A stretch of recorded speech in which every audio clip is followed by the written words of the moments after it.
Hi there, Janet Fritz here for Galaxy Girl Creations. Welcome to my channel. Welcome to another day of Color Craze. Today our palette is this awesome fall kind of look that is from the seashells, and I decided to do a Halloween layout. I'm also playing along with Mix It Up Monday, which means I'm using some mixed media, and we are using the same sketch as the sketch from 30 Days of Sketches from Christie's Beautiful Life. This sketch is from Karina Nilsson, and I am going to shrink it into a single page. I'm also kind of, I don't know, I'm rotating part of the sketch but not the other part, so my circles are going to go vertically, which is what I'm showing you in the upper right hand corner there, but my banner pieces are still going to go horizontally behind my photos. My photos are also portrait style rather than landscape. So I'm starting out with these Halloween papers. These are really, really, really old. They're from an old paper pad. I don't know if it was a DCWV or Recollections or whatever. I don't have a ton of paper that is Halloween related in my stash. So anytime I've got Halloween photos, this is the pad I normally go to because that's about all I've got right now.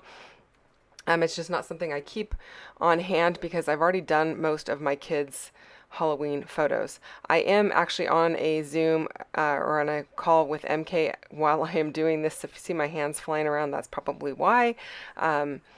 So just ignore that. I did use some bundled sage and some fossilized amber distress ink, and I just used the regular distress ink because I don't want it to cover up those spiders, and the oxide ink would have that chalky residue right over the top of them. I wanted these to be more transparent, and so I decided to use the regular ink. And then I'm using some really large punches. These are like a 3 and a 3.5 inch punch, and then that one's a 2-inch. I have the number written on the back of the Fiskars ones because otherwise I don't know, and it's easier than flipping all of them over in the bin that they live in and measuring to see what size they are. So I just hand wrote it on the back. Please ignore my cat in the background. He wants to go outside and he's not allowed outside anymore. He's had too many injuries recently, and he's old. So please ignore that. Okay, so I'm just punching out circles as many as I see fit. I'm really trying to get a variety of the color. I like the green and the yellow, and it's going to go really well with our color palette, which has the green in it as well as the purple, kind of like a burgundy purple. It's not a true purple, or wine color maybe. And then that yellow. I didn't really... I'm kind of ignoring the gray and the really dark green. I guess you're kind of getting a variety of green on here because of the inking, but I'm just going with what stood out to me.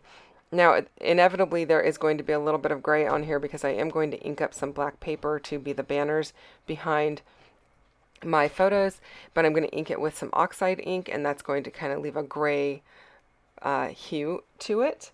And I am inking up all of the circles with some Black Soot Distress ink just to make them pop a little bit off the page. The photos, in case you're wondering, that is on Halloween. I am dressed in like a Renaissance gown type deal with a cape, which is a costume that I made with my mom many, many years ago. The cape just happens to match the background paper. The yellow matches the gold of the costume, the dress portion. And then my husband is Uncle Fester. He doesn't have the makeup on in the photos, but he does have the rest of it on, including the light bulb in his hand, which does light up without a socket, basically. And it's a costume that he wears pretty frequently. Not frequently, but he's worn it for many years at Halloween. Not every year in a row, but it makes its appearance periodically throughout the years. And that is one that I made for him. It works really well because if he's in the mood and he wants to shave his head, he looks exactly like Uncle Fester. And kind of a funny story is somebody years ago on his birthday asked him for his autograph. He had flown down to Burbank for some work and grabbed a Starbucks, and the girl asked for his autograph, and he thought she meant to sign the receipt, and she handed him a napkin, and he was like, I don't know why you think I need to sign this. I'm like nobody. And she's like, no, you're that guy. You're Uncle Fester. And that was when we decided to go ahead and make the costume, and he can pull it off. So anyway, he was like, yeah, no, I'm not Uncle Fester. The actor is not even alive who played Uncle Fester in the original series. And this was like before the movies were popular. So anyway, yeah, it's kind of funny. But normally in our neighborhood, we have a really big Halloween thing on our street. We live on a street called Holly Drive, and they have dubbed it Halloween. And there's hundreds of people just out in the streets milling around. There's people who give out hot dogs and popcorn and drinks and all kinds of stuff. It is a big thing on our street. So we try to go ahead and dress up to hand out the candy, or, well, somebody obviously has to stay home to hand out the candy. And then we kind of take turns going around and walking around and seeing what the neighborhood is decorated like, because my kids will watch the handing out of the candy, and then they'll go walk around while we watch it. So yeah, that's kind of the thing. It is it's a big thing. So this is the pre-Halloween storm of people. The next day it usually looks like I don't want to say a wasteland, but there's usually trash on the ground, and we usually put our trash cans out so people can just put their trash in the trash cans instead of, leaving it on the sidewalk. It's kind of insane. But okay, back to this layout. I went ahead and created those little fishtail banners, and I just freehanded those fishtails. I didn't do anything fancy, just cut a little slit in the middle and then cut from the corner up to the slit to create the fishtail. There's lots of different ways to make those, including using a square punch if you want that deep of a banner. I didn't want them super deep, and I wanted them a little bit random. So I'm liking the way that that's coming out. While I do that, don't forget to go and check out everyone playing along with Christy's Beautiful Life, 30 days of sketches, not 31. And what everyone is doing with this particular sketch. There is a playlist link down below, so you can see all of this videos that have been released for this round of 30 days. I keep saying 31. Sorry, it's not cut files. It's not time for cut files. It's time for sketches. So 30 days of sketches, and they are all double pages this month. I tend to be doing single page layouts. I don't know why, because normally when it's a 30 days, I end up doing double pages, and for whatever reason, I'm doing single pages. And go check out what everyone is doing for Mix It Up Monday.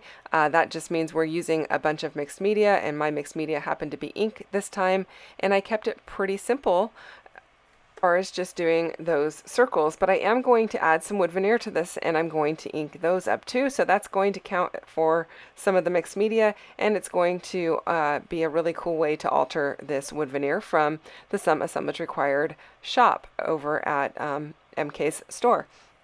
So I have the piece that says October 31st or October 31. I'm going to ink that up this time with some oxide ink rather than the regular ink. And I did mask off the little spider web that's in the top of the 3, and then the spider and the word October that's in the bottom of the 3. And I just used a Post-it to do that. And I'm just double checking to make sure that my masking was done well. And there's a couple of spots where I kind of over masked it. So I'm just moving that piece of paper around to make sure I keep it nice and clean, but to make sure that I get it right up to the edge of the words.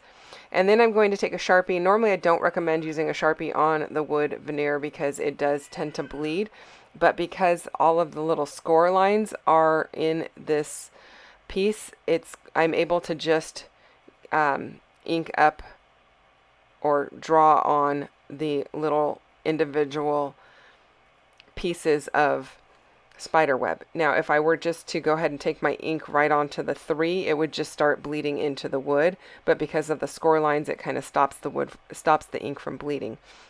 And then I'm going to use some of the same bundled sage color as I used on my big circles, but instead I am using it in an oxide with a little tiny ink applicator to ink up the word October.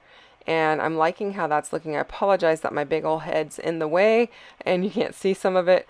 But sometimes you got to get right over your work just to see it really clearly, to make sure you get your lines nice and crisp and clean, and I'm just trying to make sure I don't get the green into the yellow. And then I'm going to take that Sharpie again, and I'm going to go over the spider that's dangling from the 3 and ink that up and then I'm being careful not to ink up his eyes.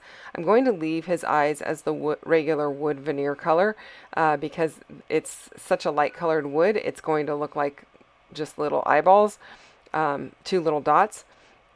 And I like the way that it looks, and rather than trying to ink it up with like some white or something like that, it would be really hard to do that unless I just used a pen, and I felt like even then it might be a little bit too big of a blob on it.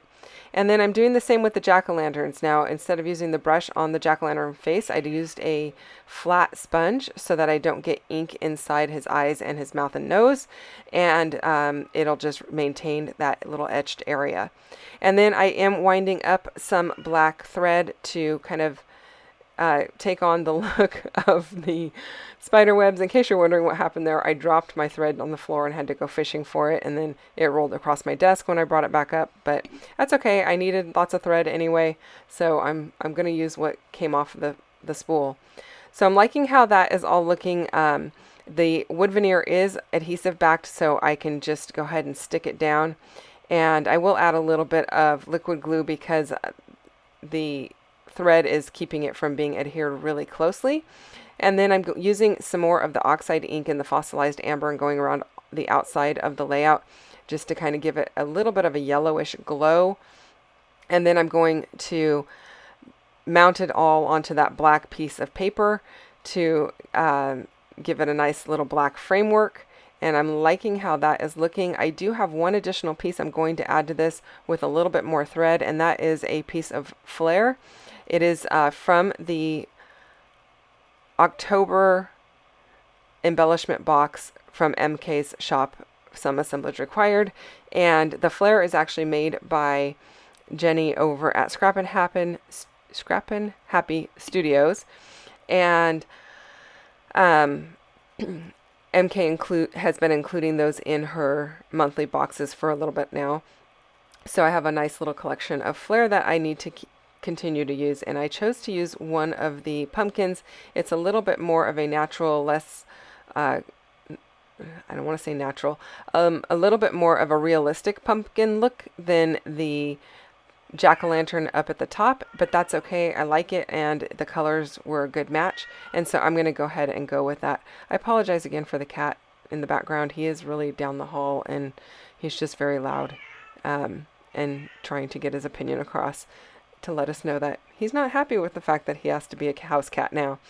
Anyway, there it is. That is the flare. I did run it through my Sizzix switch to flatten it out because I like it to be a little bit flatter than what it comes or how it comes, and I think that's a great way to do it. I don't recommend doing that with a Sidekick or a smaller machine, but the big machine does a great job. So that is it, you guys. I hope you enjoyed this one. If you have questions or comments, you can leave those down below. Don't forget again to go check out everyone who is playing along, and I hope that you guys are off to a great start on your week already and enjoying playing along with 30 days of sketches. Don't forget to hit that thumbs up if you enjoyed this video. I'll be back again Thursday with another one for you, so come back and see me then. Bye-bye.